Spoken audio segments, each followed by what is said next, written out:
Alors, dans la paracha de cette semaine, la paracha de Bereshit, c'est une paracha qui est très, très, très pleine de sujets. Il y a un sujet où on parle de Caïn et Hével, où les deux, ils ont emmené un cadeau à Hachem. D'accord ? Ça s'est terminé un petit peu de façon triste. Et on va aborder un petit peu cette histoire. Et ce que je trouve très beau, c'est comment le rabbi, il explique positivement l'intention de Caïn derrière son cadeau. Alors, il est écrit dans le verset « Vayihi miket yamim » au bout d'un certain temps « Vayave Caïn mipri ha'adama mincha la Hashem » Caïn a voulu offrir un cadeau à Hachem, du fruit de sa terre. Vehevel, et Hevel, Hevi Gamhu, il a aussi apporté, mi bechorot tsono, des prémices de son bétail, ou mechel vehen, et de ses graisses. Vayisha Hachem el Hevel ve'el minchato, et Hachem, il s'est tourné vers Hevel et vers son cadeau. Ve'el Caïn ve'el minchato lo sha'a.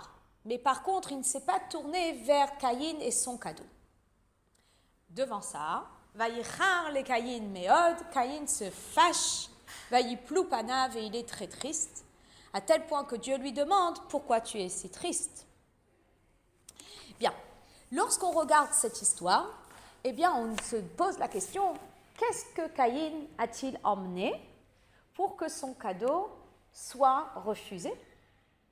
Et donc, Rashi dit, Vayave Caïn mipri ha'adama. Qu'est-ce que Caïn a emmené? Il a emmené min ha'garua. Ha'garua, ça veut dire de la mauvaise qualité. Le plus mauvais, la mauvaise qualité. Alors, on va parler de ce que c'est le plus mauvais, d'accord? Mais il ne s'arrête pas là. Et il continue en disant, Veyesh agada sheomeret, qu'il y a un midrash qui dit, Zera pishtan haya, qu'il a emmené du lin. Du lin. L-I-N, du lin. D'accord? Mais il y a une parenthèse qui est ouverte. Et dans certaines éditions, vous allez avoir une autre explication de Rashi qui dit, Mipri, mais eize sheba le yado, qu'il a emmené le fruit de la terre, celui qui est venu à la main, Lotov velo moufrar, c'était pas spécialement bon et c'était pas spécialement le meilleur. Bien. Donc finalement, ce qui se passe, c'est que on voit que Caïn, il a décidé d'emmener un cadeau à Hachem. D'accord? Ce qui est intéressant, c'est que Rashi sent le besoin de préciser c'était quoi le cadeau. Pourquoi il sent le besoin de préciser c'était quoi le cadeau? Certainement parce qu'il essaye de comprendre pourquoi il a été refusé ce cadeau. Donc, qu'est-ce qu'il a, ce fruit de la terre, pour qu'il soit refusé? Donc, il précise que dans le contexte, eh bien, on est obligé de dire que le cadeau n'était pas bon. C'était minagarua, c'était pas bien, c'était pas un beau cadeau qu'il a envoyé, qu'il a donné à Hachem. C'est pour ça que le verset nous dit plus tard que le cadeau a été refusé. Très bien. Maintenant, pourquoi est-ce qu'on a besoin de préciser? C'était quoi comme catégorie de fruits? Pourquoi on a besoin de dire que c'était du lin? Est-ce que c'est tellement important de dire que c'est du lin? Et après, pourquoi on a besoin d'une autre explication qui dit que c'était ce qui lui est venu sous la main, il l'a apporté? Donc finalement, Rashi, il a certainement des questions sur le verset, sur le contexte, sur la première partie pour avoir besoin de donner toutes ces informations et qui sont certainement très très importantes. D'accord? Donc, effectivement, il y a deux explications. Si on fait la petite analyse des deux explications, dans une explication, c'est quand même assez sévère pour Caïn, et on dit, il a emmené pas bon, minagarua. Il a emmené un mauvais cadeau, un cadeau qui n'était pas respectueux pour Hachem. La deuxième explication ne dit pas minagarua. La deuxième explication dit, il a emmené ce qu'il avait sous la main. Il n'a pas réfléchi. J'ai des paquets de chocolat à la menthe dans le frigidaire, dans la maison. Tiens, je suis invitée, je vais l'emmener. Il n'a pas été chez Damiel pour acheter le plus beau paquet de chocolat. Ok. Mais ça ne veut pas dire que c'était pas bien. Et pourquoi Rashi, il tient à emmener les deux explications? Parce qu'en réalité, ce qui se passe, c'est que la personne, elle se pose une question et elle se dit « mais j'ai pas compris ». Il est écrit dans le verset que Caïn, il va emmener un cadeau à Hachem. Donc s'il va emmener un cadeau à Hachem, eh bien, Hachem, il lui refuse. Ça veut dire que quoi? Ça veut dire qu'il a emmené de garoua, quelque chose de vraiment pas bien. Mais vraiment pas bien. Alors à ce moment-là, précise-le dans le texte, qu'on comprenne. Vous voyez, c'est pas précisé dans le texte. Dans le texte, que ça a été refusé. Il y a écrit simplement que ça a été refusé. Par contre, son frère, il y a écrit qu'il a emmené le meilleur. Alors pourquoi on ne dit pas dans le texte que lui, il a emmené ce qui n'était pas bon? Alors Rachi, il se sent obligé de le préciser. Mais d'un autre côté, si on réfléchit, on se dit, mais c'est quand même un peu étrange qu'il veuille emmener un cadeau et qu'il veuille emmener le garoua. Ça veut dire que si tu veux emmener un cadeau, eh ben, tu fais attention à ce que tu emmènes. Et tu emmènes quelque chose de joli, tu ne vas pas emmener quelque chose de pas joli. Donc, Rachi dit peut-être que c'était pas garoua, peut-être que c'était juste ce qu'il avait sous la main, c'est ça qu'il a emmené. Alors, si c'était pas garoua et c'était que ce qu'il avait sous la main, alors à ce moment-là, pourquoi Hachem il lui refuse? Qui lui refuse un cadeau tout pourri? On peut comprendre. Mais qui lui refuse un cadeau qui était juste ce qu'il avait sous la main, pourquoi il lui refuse? C'est pas des fruits pourris que j'ai emmené une boîte de chocolat, peut-être pas la meilleure, mais c'est quand même une jolie boîte de chocolat, pourquoi il refuse? Donc quelque part, il y a quelque chose qui se cache derrière cette histoire et que le rabbi va nous éclairer aujourd'hui, d'accord? Et pour le comprendre, eh bien, on veut aussi comprendre pourquoi il a besoin de parler de ce pishtan, de ce lin. Okay. Donc, le rabbi, qu'est-ce qu'il fait? Il reprend les versets. Mais moi, je vous les ai lus à l'avance. Donc, quelque part, lorsque je vais vous les relire, je vais accentuer ce qui réveille le rabbi dans son explication. Et Rachi, c'est qu'il dit comme ça, que Caïn, il a emmené un cadeau à Hachem. Après, il est écrit que Hevel, il a emmené un cadeau à Hachem. Et après, il est écrit que le cadeau de Hevel a été accepté. Or, le cadeau de Caïn a été refusé. Et c'est là où il y a un problème. Logiquement, on aurait dû écrire dans le verset, Caïn a emmené un cadeau qui a été refusé. Hevel a emmené un cadeau qui a été accepté. Mais non. Alors peut-être qu'on voulait d'abord parler des cadeaux et après si ça a été accepté, alors dans ce cas-là qu'on le fasse dans l'ordre des personnes qui ont emmené. Caïn a emmené un cadeau, Hevel a emmené un cadeau, le cadeau de Caïn a été refusé, le cadeau de Hevel a été accepté. Mais là, c'est pas comme ça. Là, dans le verset, on dit que Caïn, il a emmené un cadeau, Hevel, il a emmené du meilleur. Celui de Hevel a été accepté, alors que celui de Caïn a été refusé. Donc, selon l'ordre des versets, eh bien, en réalité, ce qu'on reproche à Caïn n'est pas d'avoir emmené un cadeau de cette qualité-là. Mais ce qu'on reproche à Caïn, c'est bien plus profond que tout ça. Qu'est-ce qu'on reproche à Caïn? Caïn, il emmène un cadeau à Hachem. Est-ce qu'il emmène de tout cœur? Il emmène de tout cœur. Si, parce que sinon, c'est lui qui a eu l'initiative. Donc forcément, il emmène un cadeau à Hachem. Et il va l'emmener de tout cœur, et je vais vous expliquer plus tard où on voit qu'il emmène de tout cœur. Ce qui se passe, c'est que, enfin de tout cœur entre guillemets, ça veut dire que c'est lui, c'est son initiative d'emmener un cadeau. C'est lui qui initie cette notion de korban. Et il n'a pas vu, oui, il n'a pas vu avant, dans le verset. Exact. Et c'est celui qui a en même temps incité son frère à le faire. Voilà. Et après, il voit pas la réaction d'Akadosh Baruch Hu. Ok. Après, il voit son frère qui emmène un cadeau. Et il voit la réaction de Dieu. Et il voit que Dieu, il fait descendre un feu qui montre qu'il agrée le cadeau de Hevel. Et là, il fait A plus B dans sa tête. Et il dit, ah, mais le cadeau de mon frère, il a oui été accepté, Dieu le lui a montré en faisant descendre un feu. Et le mien, il n'a pas été accepté. Alors, qu'est-ce qu'il aurait dû faire? Eh bien, ce qu'il aurait dû faire, c'est essayer de comprendre ce qui a fait en sorte que le cadeau de son frère a été accepté et rapidement y remédier pour que le sien soit aussi accepté. Mais il avait donné le premier.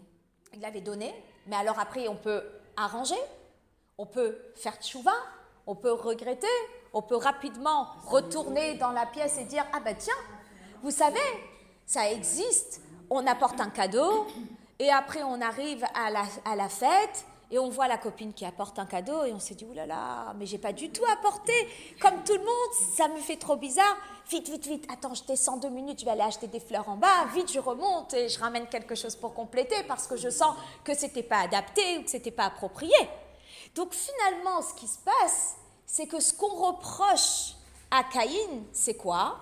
C'est le fait qu'il a vu ce que Dieu appréciait, il n'en a pas tiré de leçon pour s'améliorer, et finalement, sa réaction était être énervé, et que cette crise de nerfs l'ait emmené à tuer son frère, tellement qu'il était énervé. C'est quand même fort, l'histoire. Et donc, finalement, le rabbi va expliquer un petit peu qu'est-ce qui s'est passé chez Caïn, qu'est-ce qui s'est passé chez Hével. Alors, qu'est-ce qu'ils ont emmené et qu'est-ce qui n'allait pas? Qu'est-ce qu'il aurait dû prendre comme leçon? Alors, Caïn, vous allez vous dire, il a emmené Minagaroua, il a emmené des choses pas bonnes.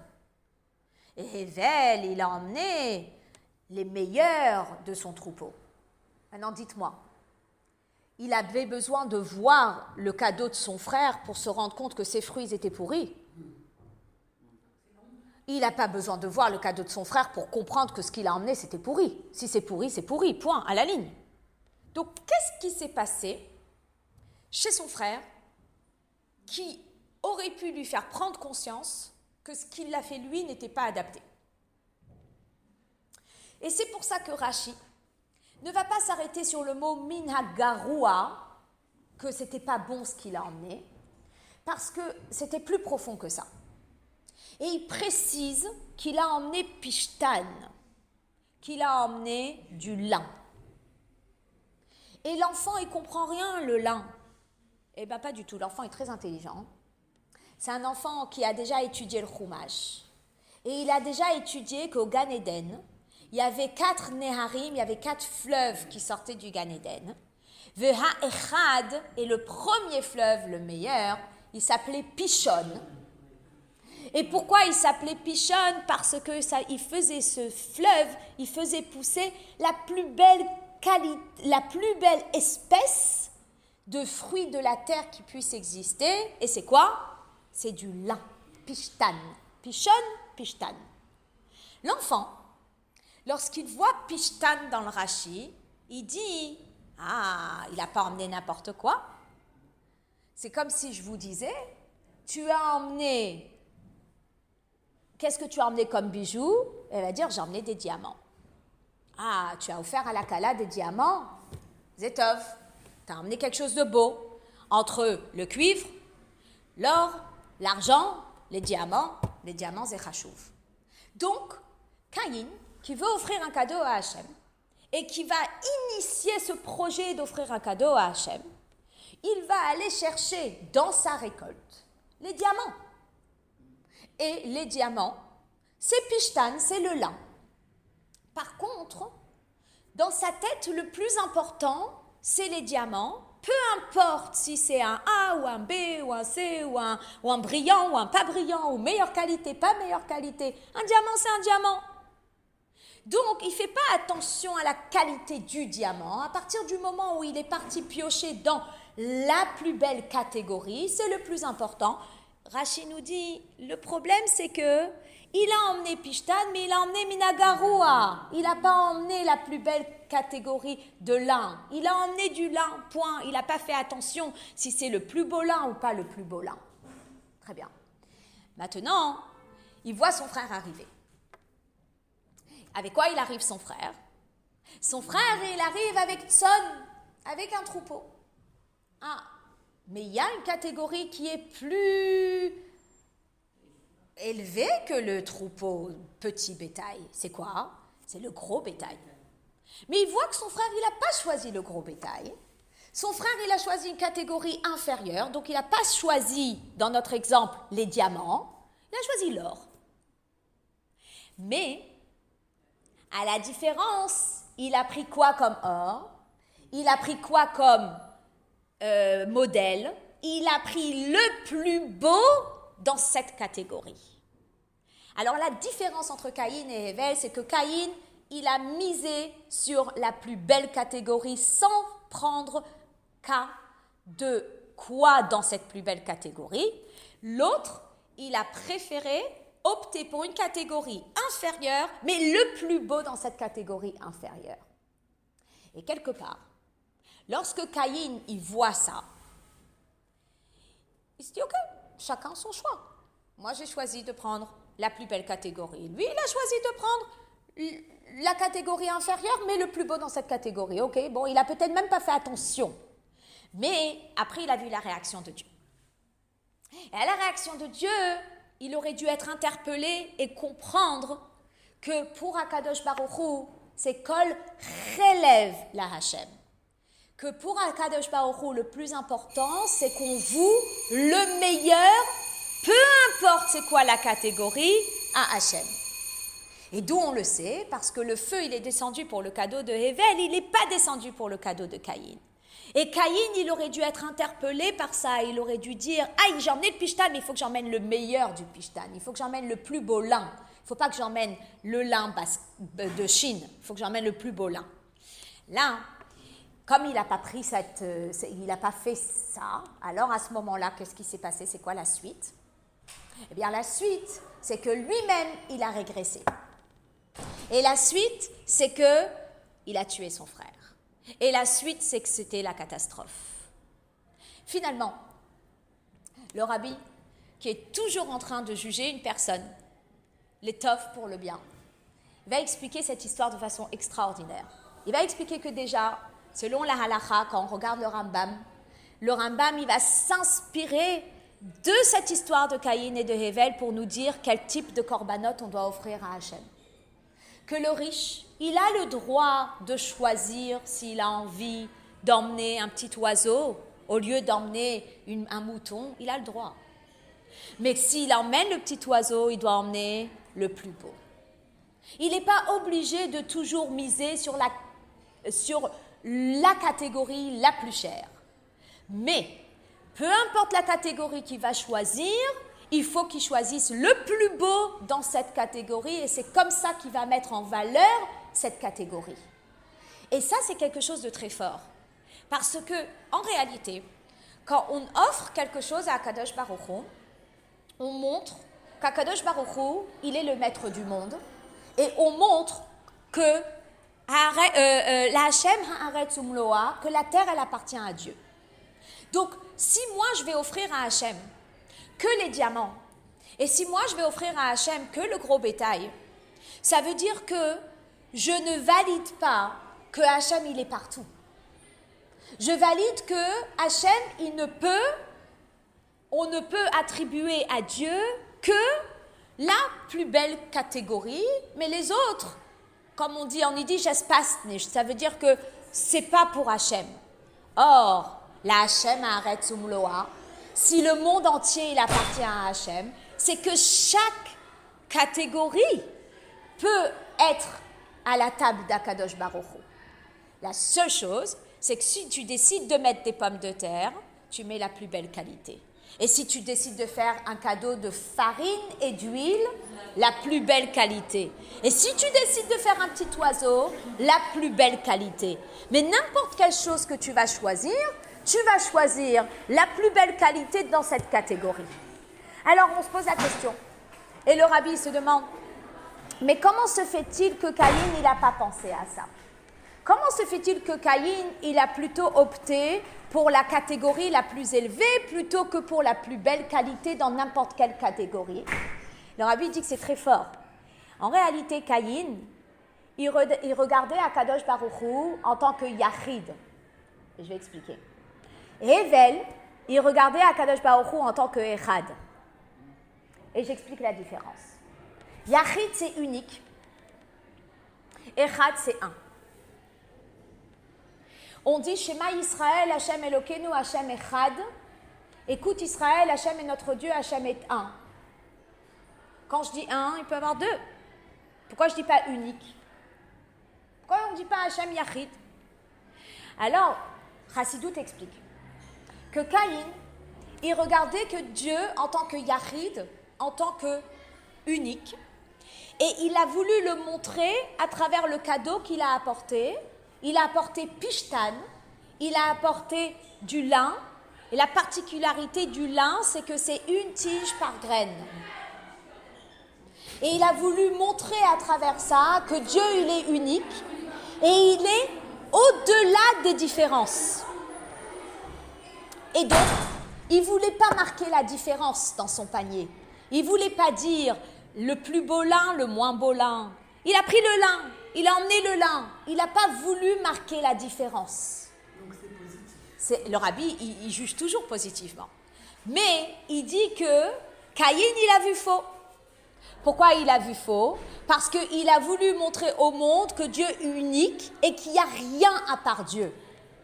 Or, on vit dans un monde où il y a oui des choses à part Dieu, mais nous, on doit montrer au monde qu'il y a Dieu dans les choses.